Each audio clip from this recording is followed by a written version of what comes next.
It's my pleasure to speak with my Towson University colleague, Professor Jonathan Leshnoff, about his new composition, which is a concerto for clarinet and bassoon. The premiere of the concerto will be on June 6, 7, and 8, and 9 in 2019. What were the first musical materials that came to mind when you were working on this composition? Usually, when I write a concerto, I actually have to become the instrument itself. When I write a symphony, so to speak, the music goes directly to the orchestra. But when there's a solo instrument, I have to filter through the musical ideas through that solo instrument. So you study those instruments then? Very much so. Okay. Very much so. And in fact, Terry, you were very helpful because you gave me the etude books. Yes. The Weissenborn etudes, for instance. You love those. I love them. Right.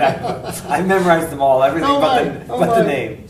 But in any event, I have to know the nature of the instrument, what it can do, where it sounds in each register, what makes it look virtuosic, what it shouldn't do, what's clunky for it, what makes it sound wonderful. The clarinet, I already know from my clarinet concerto and whatnot, but this was a learning process for the bassoon, which essentially I found out is an incredibly versatile instrument and could do a lot more than I thought even beginning.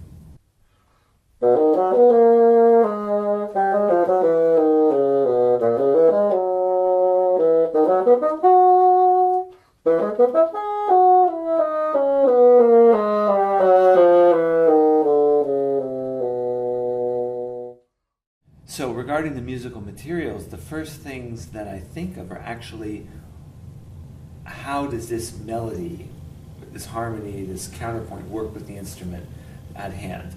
The ideas will come, typically they come orchestrated to my mind. But sometimes I'll have impractical things orchestrated. I could think of the bassoon in a stratospheric register. Right. So as these ideas come, and I have no idea where they come, I try to, gerrymander them around in terms of what the instrument can do. So we're seated in a classroom that you use as your summer compositional studio. So what is it about this space that's helpful for you? Why do you need a larger space like this? Well, it's actually not the largeness of the room. Isn't? Okay. No. If we notice, there are no windows in this room. Okay. There are no phones into this room. There are no computers into this room. Oh. I don't own an iPhone. I have one of those pay-per-minute phones, which I prefer to be far away down the hall. But if I have to get in touch with anyone, that's all that's in this room. Essentially, it's just a few pianos over here behind me, right, and the whiteboard, and just lots of space to pace around. And so, just for some reason, being in this isolated area, just cut off from everything, is where I do my best work. I actually sneak in here during the semester. I find out when the room isn't in use, and I'll sneak in here. But the door to the room has it has one of those little university windows. Sure. And it's covered up with paper, so no one knows even when I'm in here. No one knows that I'm in here. So it's very funny because I've written some major works in here. I've written 3 of my 4 symphonies. Oh, okay. Here. I've written at least 5 or 6 concertos in here, including the clarinet bassoon double concerto. And I've had some very deep thoughts about composition and life and my relationship to the universe and everything in this room. So, from the mundane to the ridiculous. Excellent. Writing for the bassoon in orchestra is quite a challenge. First off, you've got the timbral range that changes so much, and you've got the fact that the bassoon blends so well with other instruments that it's often relegated to a subsidiary role. So what did you see as the challenges, and how did you solve those issues? Exactly what you said are the challenges. The solution actually came through you, Terry. You graciously gave some time in December of 17, and you demonstrated the instrument. Not that I've heard you play many times. Sure. I've heard the bassoon many times. But it's different to hear the bassoon in recital or orchestra working with it versus sitting down with someone and saying, "Oh, could you play me that note out loud and play it soft?" now let's do a sweep, now let's do a crescendo. And so you did that. You took out your horn, and you demonstrated all my multiple questions, and then I asked you to show me things, and I found out two things you kind of guided me to. But the bassoon in the essentially in the staff and the bass clef, from like G to maybe an octave or tenth above, is tremendously rich and tremendously loud.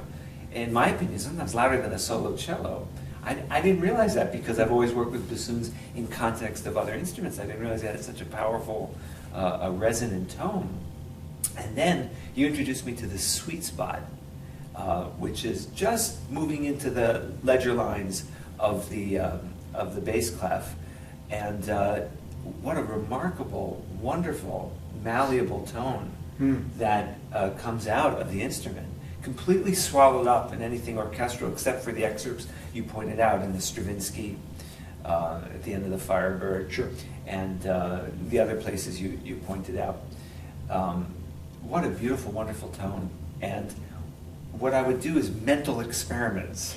Like once I go through these sessions, I kind of keep a mental log, and I start doing these experiments in my head as I walk around and saying, okay, this sound of the bassoon would balance with what? What would complement it? What wouldn't work? What type of textures would make it fly? What type of textures would sink it down? Where could it be distinct? And then, so I kind of went through that a lot with the bassoon, because again, the clarinet I'm familiar with. And one of the solutions I found, and just through trial and error in my head, was to put the bassoon in this sweet spot and have very high ethereal strings float above it. Okay. And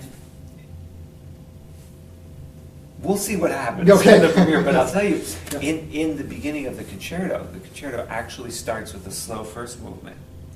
With the bassoon actually starts, the clarinet eventually enters. And it's exactly this mental experiment. There are strings high, and the bassoon is gently poking through that texture right in this sweet